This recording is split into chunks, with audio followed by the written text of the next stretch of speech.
434. 나는 그만 눈물이 터져 나왔어요. 그랬더니 그녀는 자기가 뭘 잘못한 줄 알고 얼른 발 씻기는 일을 멈추더군요. 로즈가 잠시 말을 쉬고는 다음 말을 계속할 힘을 모으고 있었다. 그녀의 눈가로 눈물이 흐르기 시작했다. 내가 그때 울었던 이유는 그때 갑자기 하느님의 평안을 느끼게 되었기 때문이랍니다. 내가 얼마나 사랑받고 있는 존재인지, 사람에게나 하느님으로부터 얼마나 사랑받고 있는지 알게 된 것이죠. 내 손을 꼭 잡은 그녀가 천천히 말을 이었다. 마치 메주고리에로 돌아온 것 같은 편안한 느낌, 하느님의 평화를 다시 느꼈어요. 이상하죠? 그래요, 로즈. 내가 대답했다. 정말 이상하군요. 할 말을 잃은 나는 로즈의 손을 꼭 잡은 채 아베 마리아 기도를 올리기 시작했다. 두 번째 줄부터는 그녀도 함께 기도하기 시작했다. 몇 주일 만에 처음으로 그녀가 기도한 것이었다. 그 후 4일이 지난 주일날 저녁 나는 식구들과 함께 저녁 기도를 드릴 때였다. 케네디가 어린이 성경을 읽어달라고 내게 부탁했다. 어디를 원하느냐고 묻자 아무데나 읽어달라고 했다. 무심코 책을 펼치고 읽어 내려가던 나는 그만 놀라고 말았다. 예수께서 제자들의 발을 씻기는 장면이었다. 테리가 며칠 전 로즈의 병실에서 있었던 일을 천천히 케네디에게 설명해 주기 시작했다. 그리고는 우리가 베푼 사랑의 행위가 아무리 하찮은 것일지라도 하느님께서는 크게 사용하신다는 점을 케네디에게 지적해 주고 있었다. 그 수요일 아침 로즈에게 친절을 베풀었던 그 간호보조사는 자신의 행동이 로즈에게 얼마나 큰 충격과 감동을 주었는지 알지 못하리란 생각이 들었다. 30분쯤 지나 서재에서 책을 읽고 있는 내게로 테리가 왔다. 로즈가 궁금해서 전했었어요. 그런데 30분쯤 전에 잠자다가 평화롭게 세상을 떠났다는군요. 로즈마리 스토펠에게 임했던 은총은 내가 지난 4년간 지켜본 많은 경우 중 한 예에 불과했다. 그리고 사람들의 일상생활에서 보여주시는 하느님의 은총 이야기야말로 메주고리에 보이신 성모님 사건에 신뢰도를 더해가고 있다. 1988년 11월 미국으로서는 메주고리에 임한 은혜의 큰 부분을 나누어 받을 수 있는 좋은 기회가 있었다. 마리아 파블로비치가 그의 남동생 안드리아와 함께 알라바마주 버밍엄에 온 것이었다.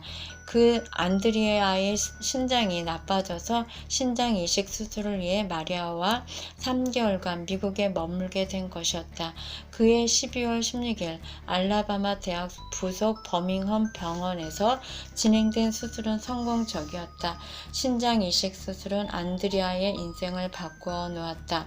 그의 누나가 성모님의 목격 중인임에도 불구하고 성모님의 발현으로부터 오는 크나큰 은총을 전폭적으로 받아들이지 못했고 또한 안드리아의 신앙생활도 그렇게 열심히지는 못했다.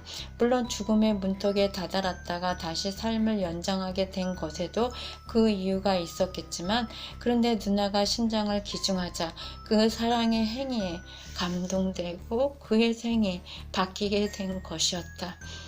그리고 그녀 덕분에 미국도 축복을 받았다. 마리아가 미국에 머무는 석 달 동안에도 성모님께서는 마리아가 머물고 있는 집에 계속 발현하셨다. 매주 수천 명의 사람이 마리아가 머무는 집 근처 들판에 모여 들었고 성모님께서 발현하실 때는 그들 중 많은 사람들이 태양의 기종이나 그와 유사한 현상을 목격했다고 한다. 우연의 일치로 성모의 중인 중 하나인 이반도 그해 11월에 미국에 있었다. 친척을 방문해서 미국 구경을 하는 중이었는데 미국 체류 기간 대부분은 신분을 감추고 지낸 덕분에 로이스 멜릭이 마련한 스케줄에 따라 해변에서 해변으로 다니면서 완벽하게 즐기다 돌아갔다고 했다. 미국에 머무는 동안 마리아처럼 이반도 성모님의 방문을 받았다고 했다. 하느님의 은총은 계속되었다. 성모님께서 발언하시던 처음 7년간 내 종양으로 고생해 왔던 비스카가 1988년 9월 완전한 고침을 받았다. 실제로 완전히 의식을 잃은 적도 여러 번 있었던 비스카에게 1988년 2월 성모님께서 말씀하셨다.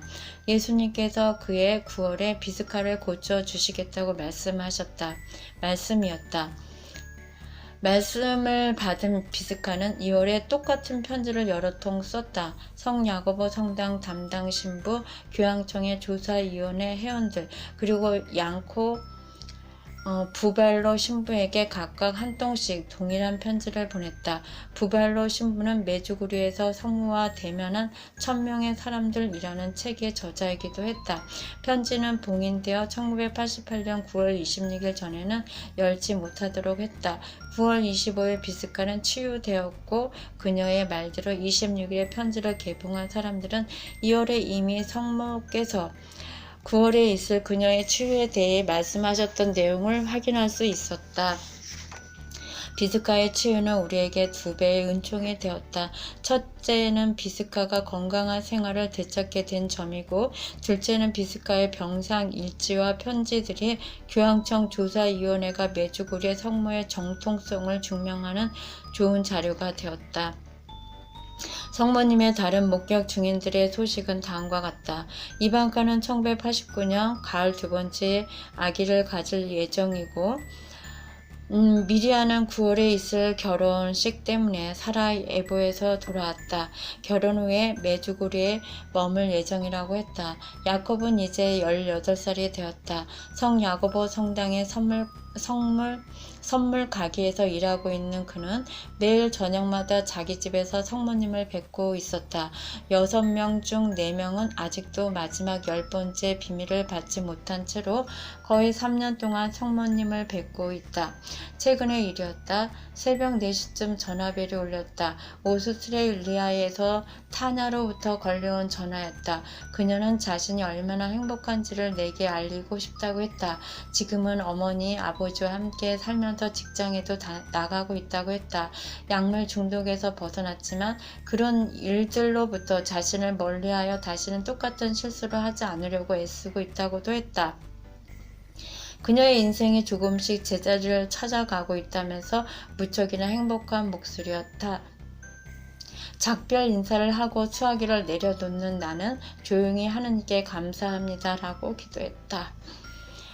꺼져가는 영혼도 포기하지 않으신 하느님, 놀라운 은총이 아닐 수 없었다. 자, 이제 우리는 어디로 가야 할까?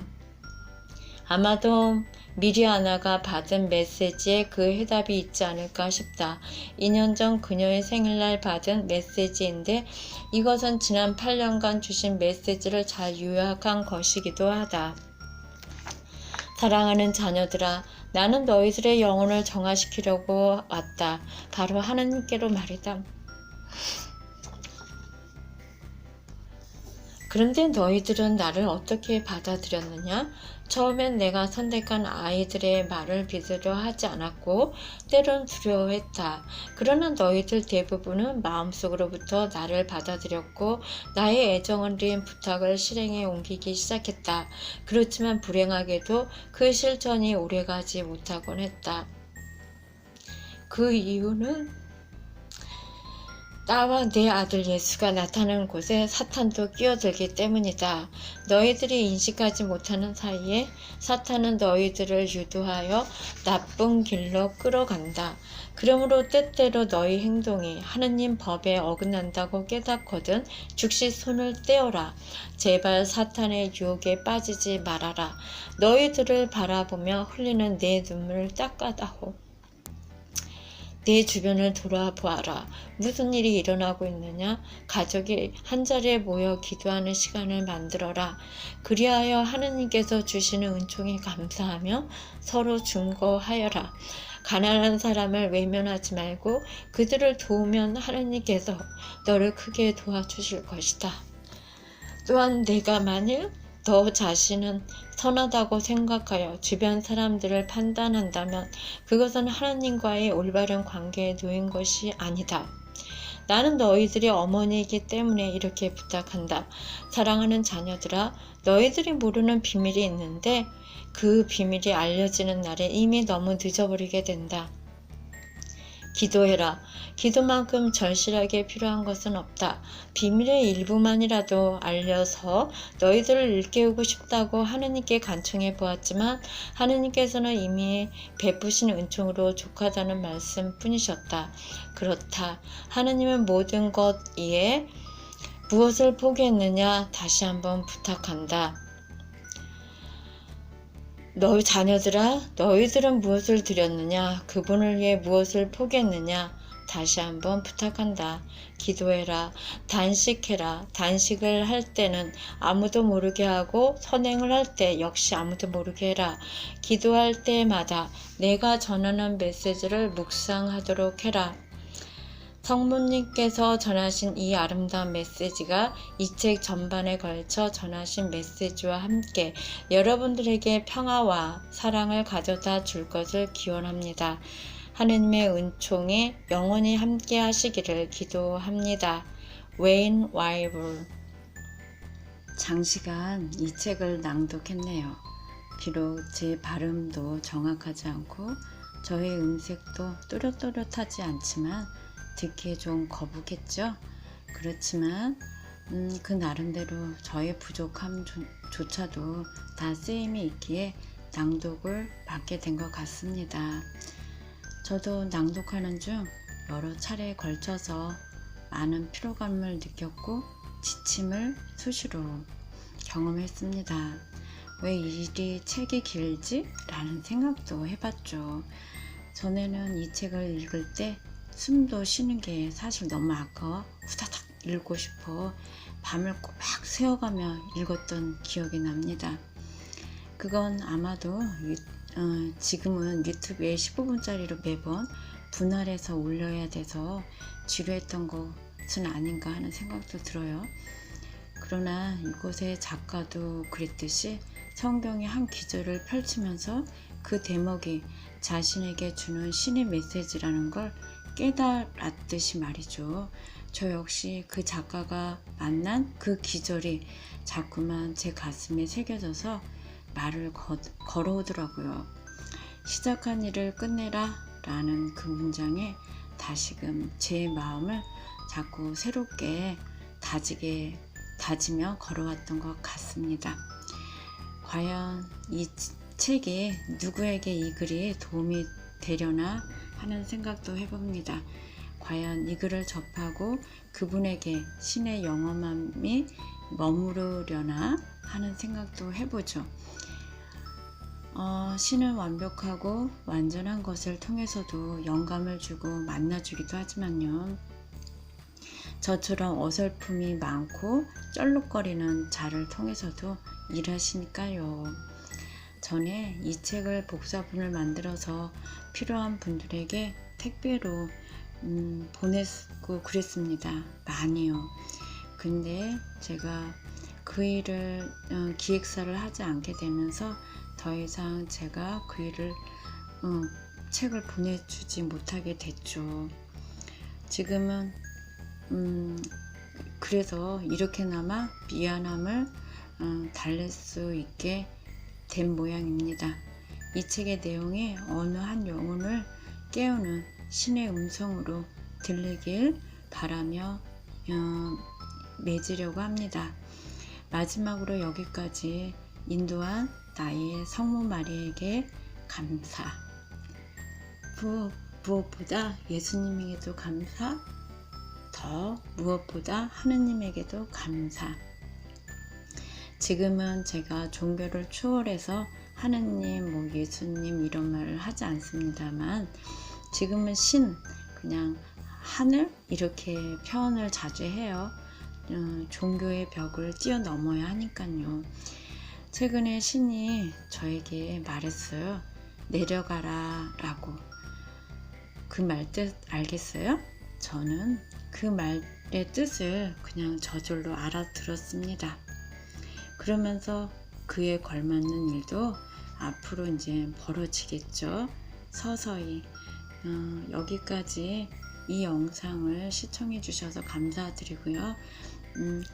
지금은 보는 분이 얼마 안 되지만 앞으로 많이 늘어날 겁니다.